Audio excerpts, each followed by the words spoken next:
बिस्मिल्लाहिर्रहमानिर्रहीम। अतीउल्लाह व अतीउर रसूल व उलिल अम्रि मिनकुम। सदक़ल्लाहुल अलीयुल अज़ीम। नाज़रीन ग्रामी कदर, अज असी कुरान मजीद बुरहान रशीद दी एक बहुत ही प्यारी आयत मुकद्दसा पढ़ी है। दुआ इल्तिजा है कि अल्लाह रब्बुल आलमीन जल्ला शानुहु इस आयत मुबारका नूं पढ़ के समझ के इस उत्ते अमल करने की मालिक तौफीक नसीब फरमाए। अल्लाह रब्बुल आलमीन जल्ला शानुहु ने इरशाद फरमाया कि अताअत करो अल्लाह दी, अल्लाह दे रसूल दी, और अपने अंदर जेड़ा तुहाडे वक़्त दा साहिब अमर है उसकी अताअत करो। मेरे अजीज़ दोस्तों बुजुर्गो, नबी दो जहान वाली कौन मकान ताजदार अरब व अजम, आपने इरशाद फरमाया कि ऐ सहाबा, मैं तुहाडे अंदर दो चीज़ां ऐसियां छड़ के जा रहा कि जिन्हां दे विचों अगर तुसी एक चीज़ भी छड़ दिती तो तुसी तबाह हो जाओगे, बर्बाद हो जाओगे। सहाबा इकराम अलैहिम रिज़वान ने पूछा कि या रसूलल्लाह सल्लल्लाहु अलैहि वसल्लम, वो किहड़ियां दो चीज़ां ने कि जिन्हां नूं छड्डियां तो साडा इन्ना भारा नुकसान हो जाएगा। नबी पाक सल्लल्लाहु अलैहि वसल्लम मुबारक आपने इरशाद फरमाया कि एक कुरान मजीद बुरहान रशीद और दूसरी मेरी इतरत, मेरी अहले बैत। मेरे अजीज़ दोस्तों, ये अमर है सहाबा इकराम नूं जिन्हां दी अखां दे सामने कुरान मजीद बुरहान रशीद दा नज़ूल हो रहा है, जिन्हां खुद अपनी अखां दे नाल बनफसे नफीस रसूल खुदा सल्लल्लाहु अलैहि वसल्लम मुबारक दी ज़ियारत की, जिन्हां ने खुद नबी दो जहान सल्लल्लाहु अलैहि वसल्लम मुबारक दे पिछे नमाज पढ़ी, आप दे नाल हज कीते और नबी पाक सल्लल्लाहु अलैहि वसल्लम मुबारक दे ऐसे ऐसे मौजज़ात देखे कि जेड़े पिछले अंबिया इकराम दे कोलों होए ही नहीं, ना किसी ने मंगे, ना अंबिया इकराम कोलों वो मौजज़ात होए। जिस तरह के दरख्तां दा सजदा करना पाक रसूल दी बारगाह दे अंदर, जानवरां दा नबी पाक सरकार दे नाल मुलाकात करना, अज़दहा दा मुलाकात करना, शेरां दा सरकार नूं सजदा करना, और सब तो बड़ी बात है कि चन्न दे दो टुकड़े हो जाने और वापस अल्लाह दे नबी दे अमर दे मुताबिक दोबारा जुड़ जाना, सूरज नूं वापस कर देना। ये नबी दो जहान सल्लल्लाहु अलैहि वसल्लम मुबारक दी ऐसे मौजज़ात सन कि जिहड़े पिछले किसी अंबिया दे कोलों ये नहीं हो सके। मेरे अजीज़ दोस्तों, मकसद दूसरे अंबिया इकराम दी शान घटाना नहीं है, वो भी वराल वरा ने, अल्लाह दे महबूब सन, अल्लाह दे नबी सन और अपनी उम्मतां दे वास्ते वो भी रहमत सन। लेकिन नबी पाक सरकार सल्लल्लाहु अलैहि वसल्लम अल्लाह दे बहुत ही प्यारे महबूब सन। सहाबा इकराम जिहड़े जिन्हां ने नबी पाक दे मिशन दे नाल वफा कीती, वो भी अल्लाह दे बड़े महबूब सन। लेकिन उन्हां वास्ते भी ये अमर है कि तुसी अपने वक़्त दे जिहड़े साहिब अमर होणगे उन्हां दी अताअत तुहाडे उत्ते भी वाजिब है, क्योंकि पाक रसूल दे फरमान दे मुताबिक दोवां दे विचों, दो चीज़ां दे विचों एक चीज़ दा छड्ड देना जिहड़ा वे वो तबाही और बर्बादी दा सबब बन जाएगा।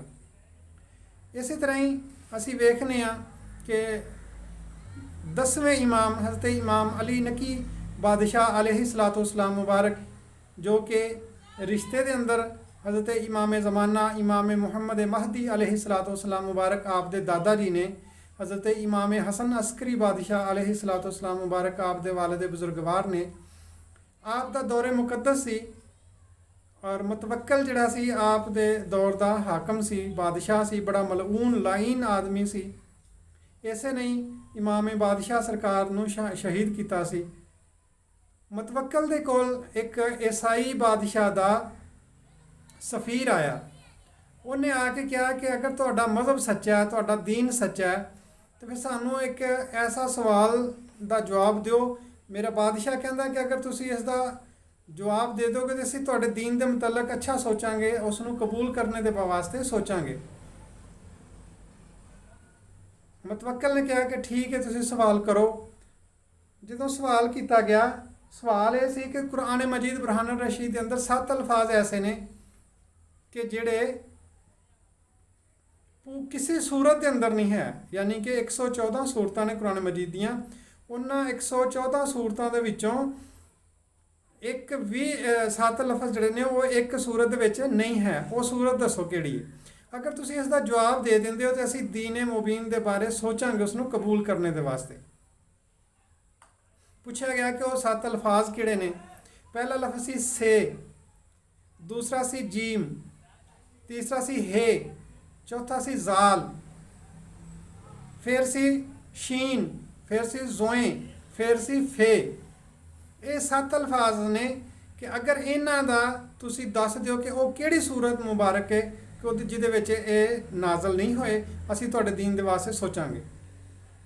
ਹੁਣ ਮੁਤਵੱਕਲ ਨੇ ਹਸਬੇ ਮਾਮੂਲ, ਜਿਸ ਤਰ੍ਹਾਂ ਪਿਛਲੇ ਸਾਬਕਾ ਹੁਕਮਰਾਨ ਗੁਜ਼ਰੇ ਸਨ, ਉਹਨਾਂ ਨੇ ਵੀ ਆਪਣੇ ਕੋਲ ਉਲਮਾ ਰੱਖੇ ਹੋਏ ਸਨ, ਸਰਕਾਰੀ ਉਲਮਾ, ਜਿਵੇਂ ਅੱਜ ਵੀ ਰੱਖੇ ਹੋਏ ਨੇ ਸਰਕਾਰੀ ਉਲਮਾ, ਅਮਨ ਕਮੇਟੀ ਜਿਸ ਦਾ ਨਾਮ ਰੱਖਿਆ ਗਿਆ ਅੱਜ। ਉਹਨੇ ਮੌਲਵੀ ਇਕੱਠੇ ਕੀਤੇ, ਉਹਨਾਂ ਕਿਹਾ ਕਿ ਜੀ ਇਹ ਸਵਾਲ ਆਇਆ, ਇਹਦਾ ਜਵਾਬ ਦਿਓ। ਹੁਣ ਮੌਲਵੀ ਤੇ ਨਹੀਂ ਨਾ ਇਹਦੇ ਸਵਾਲ ਜਾਣਦੇ ਹੈ ਕਿ ਜਿਹਦੇ ਨਾਲ ਮਤਲਬ ਲੋਕ ਆਪਸ ਵਿੱਚ ਇੱਕ ਜਗ੍ਹਾ 'ਤੇ ਹੋ ਜਾਣ, ਜਾਂ ਦੀਨ ਦਾ ਜਾਂ ਕਿਸੇ ਇਨਸਾਨੀਅਤ ਦਾ ਭਲਾ ਹੋ ਜਾਏ। ਔਰ ਫਿਰ ਉਸ ਵਕਤ ਦੇ ਜਿਨ੍ਹਾਂ ਨੇ ਯਾਨੀ ਕਿ ਆਇਮਾ ਇਕਰਾਮ ਨੂੰ ਸ਼ਹੀਦ ਕਰਨੇ ਦੇ ਵਿੱਚ ਉਹਨਾਂ ਮੌਲਵੀਆਂ ਦਾ ਬੜਾ ਹੱਥ ਸੀ, ਉਹਨਾਂ ਕੋਲ ਇਲਮ ਕਿੱਥੋਂ ਆ ਜਾਣਾ ਸੀ। ਬਾਹਰ ਕੈਫ ਜਿਸ ਵਕਤ ਉਹਨਾਂ ਦੇ ਉਲਮਾ ਇਕੱਠੇ ਹੋ ਗਏ, ਕਿਸੇ ਕੋਲੋਂ ਸਵਾਲ ਦਾ ਜਵਾਬ ਨਾ ਆਇਆ, ਉਲਟਾ ਕੀ ਕਿਹਾ ਗਿਆ ਕਿ ਅਸੀਂ ਇੰਜ ਕਰਨੇ ਆ ਕਿ ਹਰ ਸੂਰਾ ਮੁਬਾਰਕ ਦੇ ਉੱਤੇ ਇੱਕ ਬੰਦੇ ਨੂੰ ਬਿਠਾਉਂਦੇ ਆ, 114 ਬੰਦਿਆਂ ਦਾ ਇੰਤਜ਼ਾਮ ਕਰਨੇ ਆ। ਇਹਨਾਂ 114 ਬੰਦੇ ਜਿਹੜੇ ਨੇ ਉਹ ਕੁਰਾਨ ਮਜੀਦ ਦੀ ਉਹ ਆਇਤ ਸੂਰਤ ਲੱਭਣਗੇ ਜਿਹਦੇ ਵਿੱਚ ਇਹ 7 ਅਲਫਾਜ਼ਾਂ ਦਾ ਇਸਤੇਮਾਲ ਨਹੀਂ ਹੋਇਆ। ਤੇ ਇੰਨੀ ਦੇਰ ਇਹ ਜਿਹੜਾ ਸਫੀਰ ਆਇਆ ਵੇ, ਜਿਹੜਾ ਇਹ ਰੁਕਾ ਲੈ ਕੇ ਆਇਆ, ਜਿਹੜਾ ਬਾਦਸ਼ਾਹ ਦਾ ਯਾਨੀ ਕਿ ਬਣ ਕੇ ਆਇਆ ਵੇ ਸਫੀਰ, ਇਸ ਨੂੰ ਇਹਨੇ ਜੇਲ੍ਹ ਦੇ ਵਿੱਚ ਦੇ ਦਿਓ। ਅਗਰ ਇਹ ਬਾਹਰ ਨਿਕਲੇਗਾ, ਲੋਕਾਂ ਨੂੰ ਦੱਸੇਗਾ ਕਿ ਮੈਂ ਸਵਾਲ ਲੈ ਕੇ ਆਇਆ, ਤੇ ਸਾਡੇ ਕੋਲ ਤਾਂ ਫਿਰ ਵਕਤ ਜਵਾਬ ਨਹੀਂ ਹੈ। ਇਸ ਤਰ੍ਹਾਂ ਤਾਂ ਬਾਦਸ਼ਾਹ ਦੀ ਜਿਹੜੀ ਹੈ ਉਹ ਬਦਨਾਮੀ ਹੋਏਗੀ, ਦੀਨ ਮੁਬੀਨ ਦੀ ਬਦਨਾਮੀ ਹੋਏਗੀ। ਲਿਹਾਜ਼ਾ ਕੀ ਕੀਤਾ ਗਿਆ ਕਿ ਉਸ ਨੂੰ ਸਫੀਰ ਨੂੰ ਜੇਲ੍ਹ ਦੇ ਅੰਦਰ ਬੰਦ ਕਰਨੇ ਦੀ ਸਾਜ਼ਿਸ਼ ਹੋ ਗਈ, ਕੋਸ਼ਿਸ਼ ਹੋ ਗਈ। ਉਸੇ ਮਹਿਫਲ ਦੇ ਅੰਦਰ ਇੱਕ ਬੰਦਾ ਐਸਾ ਮੌਜੂਦ ਸੀ ਕਿ ਜਿਨੇ ਸਫੀਰ ਦੀ ਵੀ ਮੁਸ਼ਕਲ ਹੱਲ ਕੀਤੀ ਔਰ ਉਲਮਾ ਇਕਰਾਮ ਦੀ ਵੀ ਮੁਸ਼ਕਲ ਨੂੰ ਹੱਲ ਕੀਤਾ। ਉਹਨਾਂ ਕਿਹਾ ਕਿ ਤੁਸੀਂ ਕਿਉਂ ਨਹੀਂ ਨਬੀ ਪਾਕ ਸਰਕਾਰ ਦੀ ਜੱਦ ਦੇ ਉਹਨਾਂ ਦੀ ਆਲ ਦੇ ਬੰਦੇ ਨੂੰ ਬੁਲਾਉਂਦੇ। ਜਨਾਬ ਇਮਾਮੇ ਅਲੀ ਨਕੀ ਬਾਦਸ਼ਾਹ अलैहिस्सलातु वस्सलाम मुबारक उस वक्त जेल ਦੇ ਅੰਦਰ ਸਨ, ਕੈਦ ਸਨ। ਮੁਤਵੱਕਲ ਨੇ ਫੌਰਨ ਹੁਕਮ ਦਿੱਤਾ ਕਿ ਫੌਰਨ ਸਰਕਾਰ ਨੂੰ ਲੈ ਕੇ ਆਓ, ਪੇਸ਼ ਕਰੋ, ਸਰਕਾਰ ਨੂੰ ਮੇਰੇ ਦਰਬਾਰ ਦੇ ਅੰਦਰ ਲੈ ਕੇ ਆਓ ਤਾਂ ਕਿ ਸਾਡੀ ਇਹ ਮੁਸ਼ਕਲ ਹੱਲ ਹੋ ਜੇ।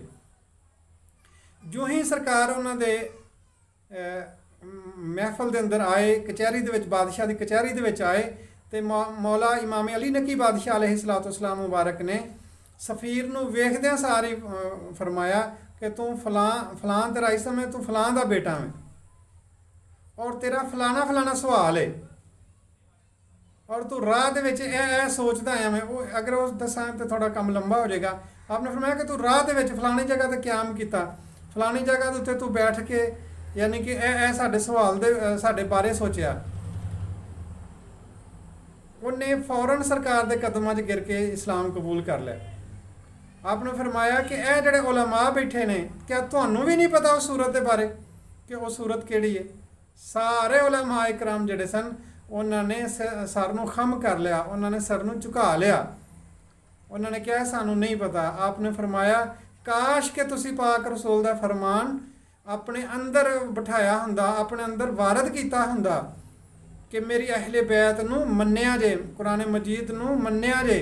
ਕਾਸ਼ ਕਿ ਤੁਸੀਂ ਇਸ ਨੂੰ ਆਪਣੇ ਉੱਤੇ ਵਾਰਦ ਕੀਤਾ ਹੁੰਦਾ।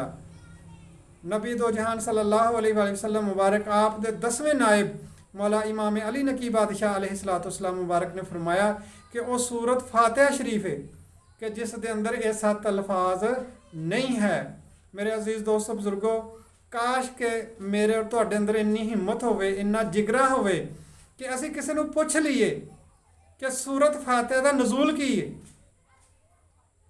सूरत फातिहा दा नज़ूल की है। यकीनन साडे अंदर इन्नी हिम्मत ही नहीं है और ना कोई दसने वास्ते कोई बंदा कायल है। इंशाअल्लाह अल्लाह रब्बुल आलमीन ने चाहा तो किसी विलाग के अंदर इंशाअल्लाह मैं ज़रूर दसने की कोशिश करांगा अपने पीरो मुर्शिद सरकार की इजाज़त के नाल कि इसका शान नज़ूल की है, जबकि ये अल्लाह पाक की तरफ तो नहीं है।